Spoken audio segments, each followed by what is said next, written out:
Guys, welcome back to my channel Manisha vlogs. আশা করি আপনারা দেশ এবং দেশের বাইরে থেকে যে যেখান থেকে দেখছেন সবাই অনেক অনেক ভালো আছেন। আর আমি তো আজকে একটু বেশিই ভালো আছি, কারণ হচ্ছে আজকে আমার ছেলের প্রাক্তন বলা যেতে পারে স্কুলে চলে আসছি। তো আজকে সেন্ট্রাল ল্যাবরেটরি স্কুল অ্যান্ড কলেজের সেই পিঠা উৎসব হচ্ছে। তো আমি যেহেতু চলে আসছি দেখার জন্য, চিন্তা করলাম আপনাদেরকেও একটু সঙ্গে নিয়ে উপভোগ করি। তো আপনারা আসেন আমার সাথে, এখানে আরও যা কিছু হবে বা যা কিছু আছে সব কিছু আপনাদের সাথে শেয়ার করবে, বিশেষ করে বিভিন্ন রকমের পিঠা। তো বন্ধুরা, এবারে চলে আসলাম মেলার ভিতরে। তো শুরুতে যেটা দেখতে পারলাম মেলার ভিতরে, প্রথম যে স্টলটা, এখানে ঘিয়ের থেকে শুরু করে তারা অনেক কিছুই রাখার চেষ্টা করেছিল, কিন্তু যদিও আমার সেই মেলাতে ঢুকতে একটুখানি দেরি হয়েছে, তো তাদের অনেক কিছুই সেল হয়ে গেছে। এরপরে চলে আসলাম আমাদের অতীব পরিচিত জন রিপন ভাইয়ের দোকানে, এবং সে প্রতিদিনই দোকান করে বা তার পার্মানেন্ট দোকানও রয়েছে। তার ফুচকা চটপটি আসলেই অনেক পছন্দের সবার এবং খুব মজাদার হয়। আর এখানে চলে আসলাম আর একটা দোকানে। আর এখানে যারা আজকে আসলে স্টল দিয়েছে, যারা এখানকার প্রাক্তন স্টুডেন্ট ছিল বা এখনও যারা স্টুডেন্ট রয়েছে তারাই। আর দেখতেই পাচ্ছেন সবাই কত আন্তরিকতার সাথে কথা বলছে। আর এটার পিছনে একটি কারণ রয়েছে, সেটা হচ্ছে যেহেতু আমার ছোটোখাটো একটা বিজনেস ছিল, সেহেতু সেই সুবাদে সবাই আমার খুবই খুবই পরিচিত, গার্ডিয়ান যারা রয়েছে এবং হচ্ছে এখানকার যারা বাচ্চারা রয়েছে বা যারা স্টল দিয়েছে সবাই আমার মোটামুটি পরিচিত, এবং সবাই খুবই আন্তরিকতার সাথে কথা বলছিল, যেহেতু আন্টির সাথে অনেক অনেক দিন পরে দেখা হয়েছে। আর আসলে স্কুলটা আমারও খুবই পছন্দের, কারণ আমার ছেলে ছোটোবেলার থেকেই এই স্কুলে পড়াশোনা করেছে এবং সে এখান থেকে ম্যাট্রিক পাস করেছে। তো বন্ধুরা, পিঠা মানেই হচ্ছে হরেক রকমের পিঠা, এবং পিঠা মানেই হচ্ছে শীত, আর শীত মানেই হচ্ছে পিঠা। তো ছোটোবেলাটায় ফেরত গেলাম কিছু সময়ের জন্য, কারণ হচ্ছে ছোটোবেলায় পিঠা যখন মা তৈরি করতেন তখন আসলে অধীর আগ্রহে অপেক্ষা করতাম যে কি কি রকমের পিঠা হবে। আর এখন আসলে হাতের নাগালেই আমরা পেয়ে যাই।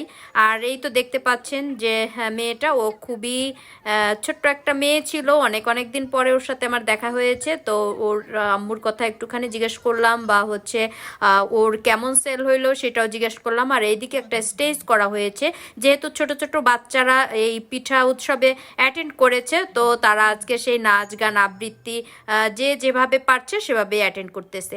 আর এরপরে চলে আসলাম আর একটা স্টলে। তো এখানেও অনেক অনেক রকমের পিঠা রয়েছে। একটুখানি এক্সেপশনাল একটা পিঠা দেখলাম, এটা আমি জিজ্ঞাসা করলাম যে এই পিঠাটা কি।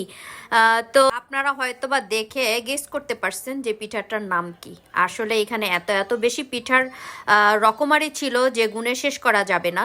আর এখানে অনেক অনেক পিঠা রয়েছে, যেগুলি আসলে নামও লেখা রয়েছে এবং কত করে সেল করতেছে সেগুলি রয়েছে। আর সাথে কিন্তু কেক তো রয়েছেই, প্রত্যেকটা স্টলেই দেখলাম যে তাদের সেই কেক যেটা সেটা রয়েই গেছে। আর এই তো দেখতে পাচ্ছেন এই ভাবিটা বা আপা, সে আমাকে হাই করলো, কারণ হচ্ছে সে আমার অনেক অনেক কাছের মানুষ ছিল এবং খুবই পরিচিত জন।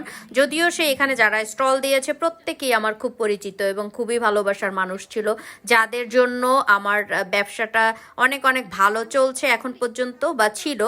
আর তারা সবসময় আসলে আমাকে উৎসাহ দিত যে মনীষা আপা আপনি এগিয়ে যান। তো দেখতে পাচ্ছেন এখানেও সেই স্টল আর একটাতে চলে আসলাম। তো আপু বলছিল যে আমাদের পিঠা সব অলরেডি সেল হয়ে গেছে, এখানে তাদের আসলে অনেক অনেক পিঠা রয়ে গেছে। তো আমি তখন তাদেরকে জিজ্ঞেস করলাম যে এত এত পিঠা কেন রয়ে গেল। তো আসলে তারা অনেক অনেক বেশি আইটেম করেছে এবং পিঠাও অনেক বেশি ছিল, সেই জন্যই তাদের আসলে মনে হচ্ছে যেন অনেক পিঠা রয়ে গেছে। তো এখান থেকেই মূলত আমরা সেই কিছু পিঠা কিনলাম আমার ছেলের জন্য। ওর দুধকুলি খুবই পছন্দের এবং হচ্ছে সে চিকেন আইটেমটা বেশি পছন্দ করে, তাই সে চিকেন আইটেমও কিছু কিনে নিয়েছি। আর এখানে যেটা দেখলাম একেবারেই এক্সেপশনাল, সেইটা হচ্ছে এখানে রয়েছে সেই খুদের ভাত, সাথে বিভিন্ন রকমের ভর্তা। আর এই তো দেখতে পাচ্ছেন সেই সায়নের সাথে দেখা হলো, সায়নের বোনের সাথে দেখা হলো। ওরা আসলে আমার ছেলের ক্লাস ফ্রেন্ড ছিল বা বন্ধু ছিল, ক্লোজ একেবারেই। তো আমি একটু ওদেরকে কুশল বিনিময় করলাম, যেহেতু অনেক দিন পরে দেখা হয়েছে ওদের সাথে। আর এবারে চলে আসলাম সেই ভর্তা ভাতের স্টলে।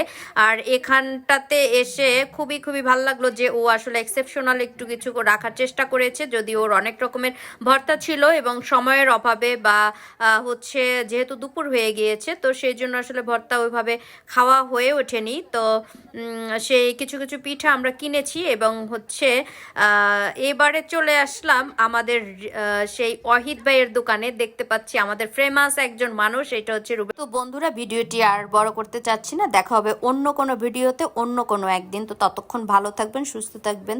Thank you.